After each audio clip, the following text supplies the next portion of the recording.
Maheshvarananda from Philadelphia, USA. During his college days, he was active in the protest against the Vietnam War. In 1978, he traveled to India and Nepal, where he became a yogic monk and studied the progressive utilization theory under its founder Prabhat Ranjan Sarkar. He has taught meditation and organized for social justice for 14 years in Southeast Asia, 3 years in Europe, and 21 years in Brazil and Venezuela.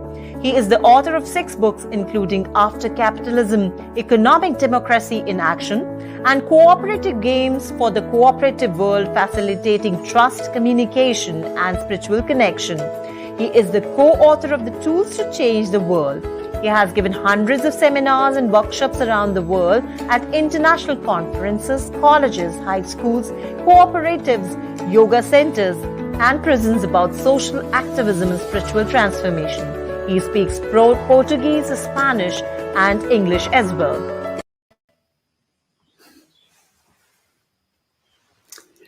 Namaskar. It is a great honor to share with you today. My topic is you. You have a marvelous, miraculous body. This body you were born with, it does all your actions. It moves according to your wish, your will. It is so sophisticated, your body, that all of science still cannot understand everything about it. It belongs to you since the day you were born until the present and until the last breath you take on this planet. It's your body. It belongs to you. And yet, if you identify with this body, you have to struggle.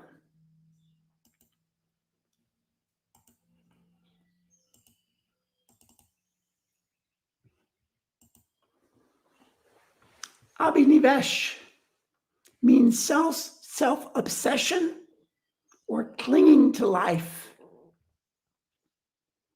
And I'd like to talk today a little bit about this obsession with your body and your life. First, let me begin by saying a very long time ago, in 1974, 48 years ago, I took a yoga class and meditation class in the United States where I was living. Back then, in the West, only hippies and weirdos did yoga or meditation. But I was a little bit of both. And I quickly discovered my body felt healthier, more flexible.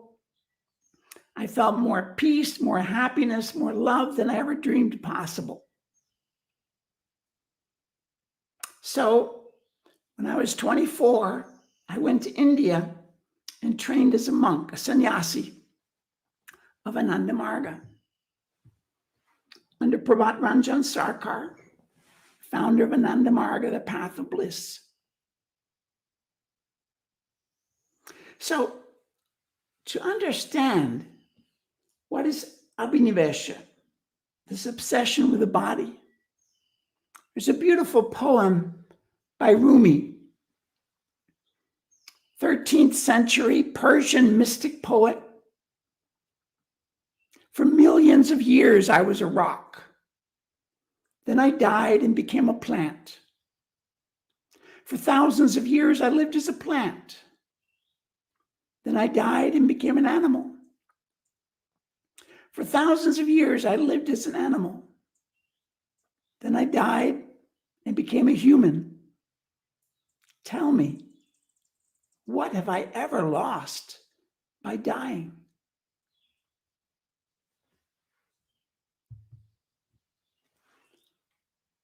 Rumi understood that we've all lived before. the same way that science understands the evolution of life forms from the first single cell amoeba until today. And in the East, of course, they understand that in addition to the evolution of your body, your mind is evolving too. Your mind has lived so many different lifetimes, much, much longer than the physical body you inhabit today. Sanskatas mean potential mental reactions. For every action that you perform, a mental reaction is created in your mind. There are 3 types of sanskatas. The first type are called inborn sanskatas. These are the reactions you have inherited from previous lifetimes. And this explains why some babies are born happy, others sad, some babies are frightened, some friendly, outgoing. So much difference between newborn babies. And according to yoga, it's actually in the genes of your cells that these sanskatas are carried. The second type of sanskatas are imposed sanskatas. Your family, your culture, your language, your school, your country, all these dictate how you will develop. So these are the sanskatas that we acquire that are imposed on us by our family and culture in our early years until we become an adult. The third type of sanskatas are acquired sanskatas. These are caused by your actions in this lifetime. You're free to choose, but you're not free from the consequence of your choice.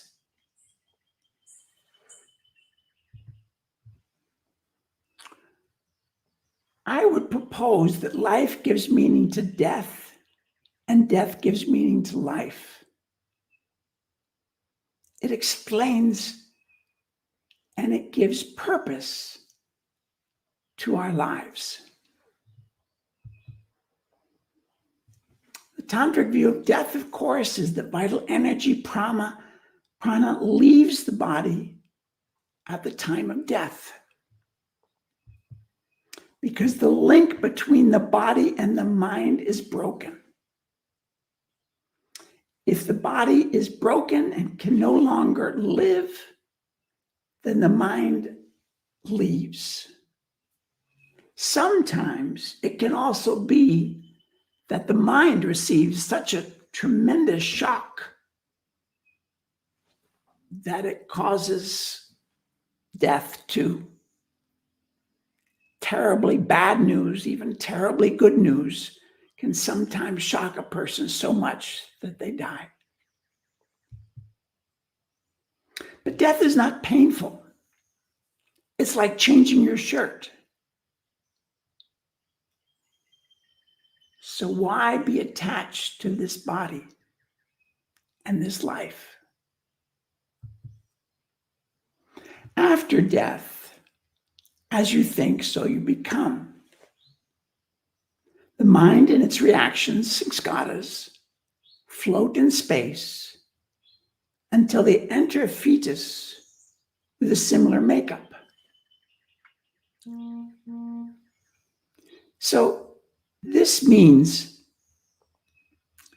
that you can continue your journey. And that journey, life after life, is about learning the important lessons of life, about kindness, about helping others, about sacrifice, about living in service to humanity.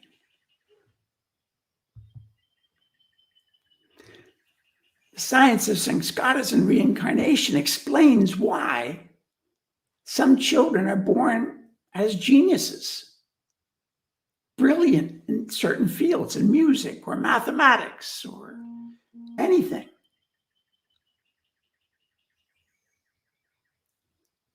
Because of their past life experiences. Why do we forget our past lives? Frankly, I think it's a great blessing that we do. I have so many memories from this lifetime, including wrongs that were done to me. Oh, I wish I could tell that to that person. Oh, if only I could see him again. To remember all the wrongs that were done to us, all our regrets, all our preoccupations from previous lifetimes, it would be too much. Children can sometimes remember up until the age of puberty, but not beyond that. If they can remember it beyond that, then they tend to lose parallelism with their body. It's true, some yogis can remember their past lives.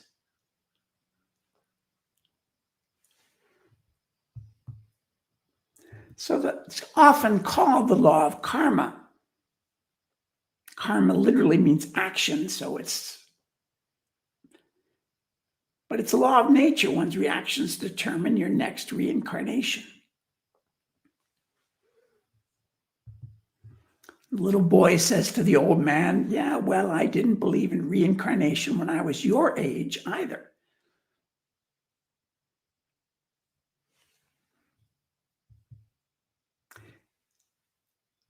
I'd like to point out the most important part of Abhinivesa, which is instead of identifying with this limited self, you're identifying with your big I. Your home is the universe.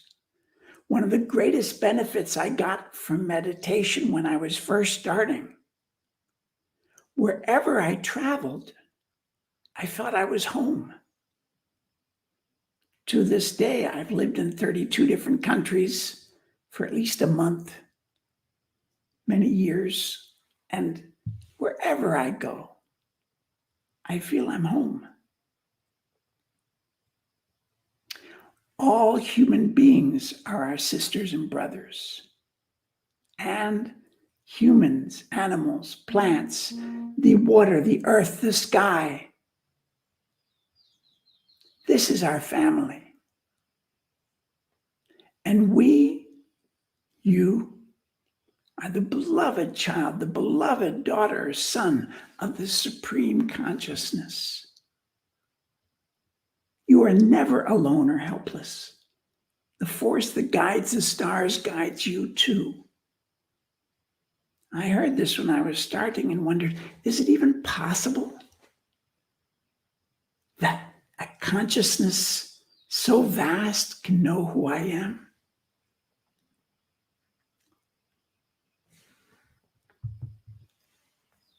Our goal is spiritual liberation, to merge with the ocean of bliss.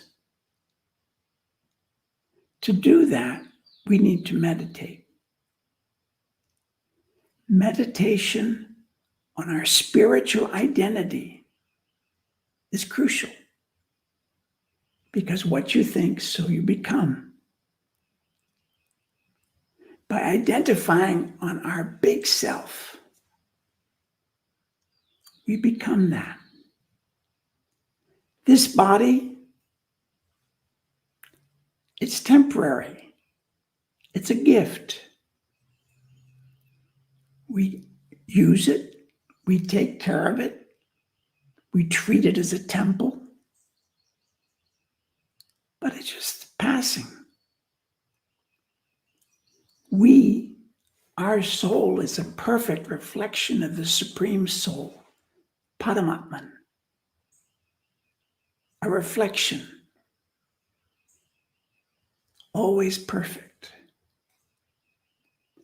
And with meditation, we are burning our Sanskatas and becoming free of Abhinivesa, spiritually free. What more beautiful goal could there be?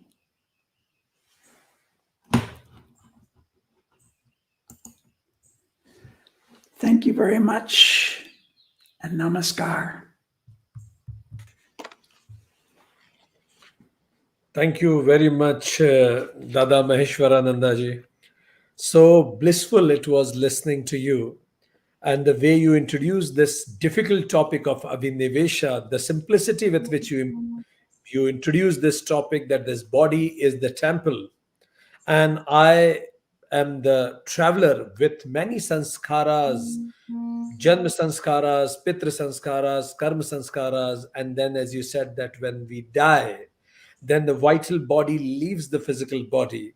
But I come again. You quoted Rumi in telling us that never I was less when I died. So why should I fear? And the perfect definition and the perfect understanding that you could generate out of your speech is, whenever if anybody wants to ask, who are you? The true identity is child of supreme consciousness. What is your address? Your answer, the home is universe. And who are your siblings? All beings. This understanding is the understanding of yoga. Thank you very much for making it that simple that everybody could connect with us. Blessed to be with you. Thank you. Thank you. Namaskar. Namaste. On behalf of United Consciousness, I thank Dadaji Maheshwarananda for coming onto the platform of United Consciousness. Thank you so much.